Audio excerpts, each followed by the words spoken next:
PUC commerce ಮಾಡಿದ ಮಕ್ಕಳಿಗೂ ಈ ಬಗ್ಗೆಯೇ ದೊಡ್ಡ ಯೋಚನೆ.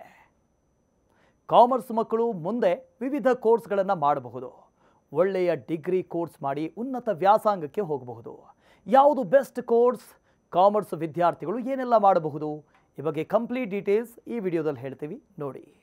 2024-25ನೇ ಸಾಲಿನ ಸೆಕೆಂಡ್ ಪಿಯುಸಿ ರಿಸಲ್ಟ್ ಬಂದಾಗಿದೆ. ರಾಜ್ಯದಲ್ಲಿ ಒಟ್ಟು 69.16% ವಿದ್ಯಾರ್ಥಿಗಳು ಪಾಸ್ ಆಗಿದ್ದಾರೆ. ದ್ವಿತೀಯ ಪಿಯುಸಿ ಫಲಿತಾಂಶದಲ್ಲಿ ಉಡುಪಿ ರಾಜ್ಯಕ್ಕೆ ಪ್ರಥಮ ಸ್ಥಾನ ಪಡ್ಕೊಂಡಿದೆ. ಎರಡನೇ ಸ್ಥಾನದಲ್ಲಿ ದಕ್ಷಿಣ ಕನ್ನಡ ಜಿಲ್ಲೆ ಇದೆ. ಬೆಂಗಳೂರು ದಕ್ಷಿಣ ಮೂರನೇ ಸ್ಥಾನ ಪಡ್ಕೊಂಡಿದ್ದು ಯಾದಗಿರಿ ಕೊನೆಯ ಸ್ಥಾನದಲ್ಲಿದೆ. ವಿಜ್ಞಾನ ವಿಭಾಗದಲ್ಲಿ ಮಂಗಳೂರು ಮೂಲದ ಅಮೂಲ್ಯ ಕಾಮತ್ 599 ಅಂಕ ಪಡೆಯುವ ಮೂಲಕ ಫಸ್ಟ್ ರ್ಯಾಂಕ್ ಪಡೆದಿದ್ದಾರೆ. ಕಲಾ ವಿಭಾಗದಲ್ಲಿ ಬಳ್ಳಾರಿಯ ಸಂಜನಾಬಾಯಿ 597 ಮಾರ್ಕ್ಸ್ ತೆಗೆದುಕೊಳ್ಳುವ ಮೂಲಕ ಮೊದಲ ಸ್ಥಾನ ಪಡ್ಕೊಂಡಿದ್ದಾರೆ.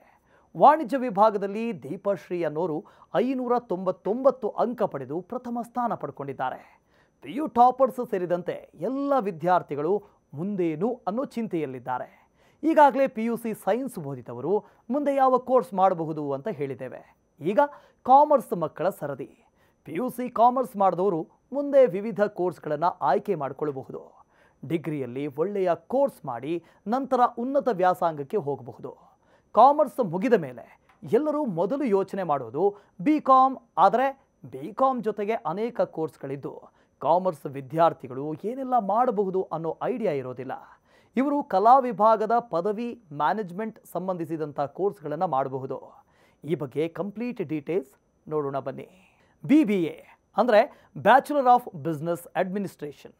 ಬಿಸ್ನೆಸ್ ಮತ್ತು ಮ್ಯಾನೇಜ್ಮೆಂಟ್ ಆಸಕ್ತರಿಗೆ ಸೂಕ್ತವಾದಂಥ 3 ವರ್ಷದ ಕೋರ್ಸ್ ಇದು. BBA ನಂತರ MCom ಅಥವಾ MBA ಮಾಡಬಹುದು.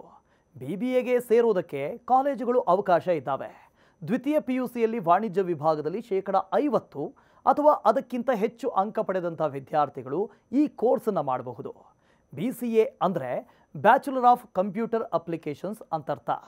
ಹಲವು ಕಾಲೇಜುಗಳಲ್ಲಿ BCA ಕೋರ್ಸ್ಗೆ ಪ್ರವೇಶ ನೀಡುವುದಕ್ಕೆ ಎಂಟ್ರೆನ್ಸ್ ಎಕ್ಸಾಮ್ ನಡೆಯುತ್ತೆ. BCA ಪದವಿ ಮಾಡುವುದರಿಂದ IT ಉದ್ಯಮದಲ್ಲಿ ಉದ್ಯೋಗ ಮಾಡಬಹುದು. ಹಾಗೆಯೇ ಮಾಹಿತಿ ತಂತ್ರಜ್ಞಾನ ಕ್ಷೇತ್ರದಲ್ಲಿ ಕನ್ಸಲ್ಟೆಂಟ್ ಆಗಿ ಕೆಲಸ ಮಾಡಬಹುದು.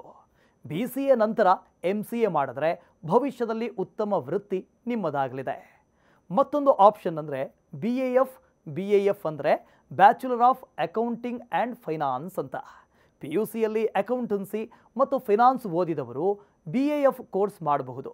ಈ ಕೋರ್ಸ್ ಕಲಿತ್ರೆ cost accounting, tax, auditing, business ಲಾ ಮತ್ತು ಎಕಾನಮಿಕ್ಸ್ ಇತ್ಯಾದಿ ವಿಷಯಗಳಲ್ಲಿ ಪರಿಣಿತಿ ಹೊಂದಬಹುದಾಗಿದೆ. ಹಾಗೆಯೇ bachelors of banking and insurance, statistics ಇತ್ಯಾದಿ ಕೋರ್ಸ್ ಮಾಡಬಹುದು. ಈ ಕೋರ್ಸ್ಗಳನ್ನು ಮಾಡಿದ ನಂತರ ನೀವು ಹಣಕಾಸು ಮತ್ತು ಲೆಕ್ಕಪತ್ರ ಶೋಧನಾ ಕ್ಷೇತ್ರದಲ್ಲಿ ವೃತ್ತಿ ಆರಂಭ ಮಾಡಬಹುದು.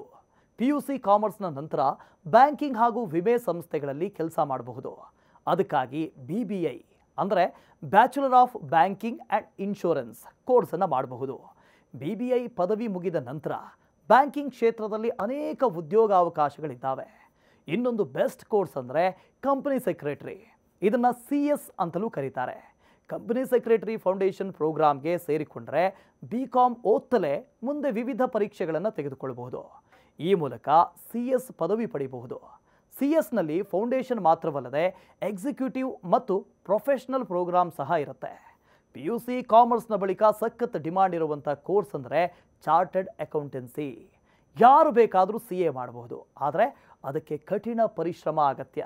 ಇದು ಜಗತ್ತಿನ ಕಠಿಣ ಪರೀಕ್ಷೆಗಳಲ್ಲಿ ಒಂದು. ವರ್ಷಕ್ಕೆ ಕೇವಲ ಕೆಲವು ವಿದ್ಯಾರ್ಥಿಗಳು CA ಪಾಸ್ ಆಗ್ತಾರೆ.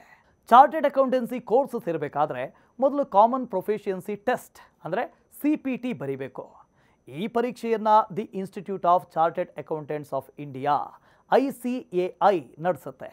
CA ಪರೀಕ್ಷೆಯನ್ನು ಯಶಸ್ವಿಯಾಗಿ ಮುಗಿಸಿದ ಬಳಿಕ ICAI ಸದಸ್ಯರಾಗಬಹುದು. CPT ಬಳಿಕ ಇನ್ಫಾರ್ಮೇಷನ್ ಟೆಕ್ನಾಲಜಿ ಟ್ರೈನಿಂಗ್ ಕೋರ್ಸ್ ಬರೀಬೇಕು. ಬಳಿಕ CA ಅಂತಿಮ ಪರೀಕ್ಷೆ ಇರುತ್ತೆ. ಇದನ್ನು ಪಾಸ್ ಮಾಡಬೇಕು.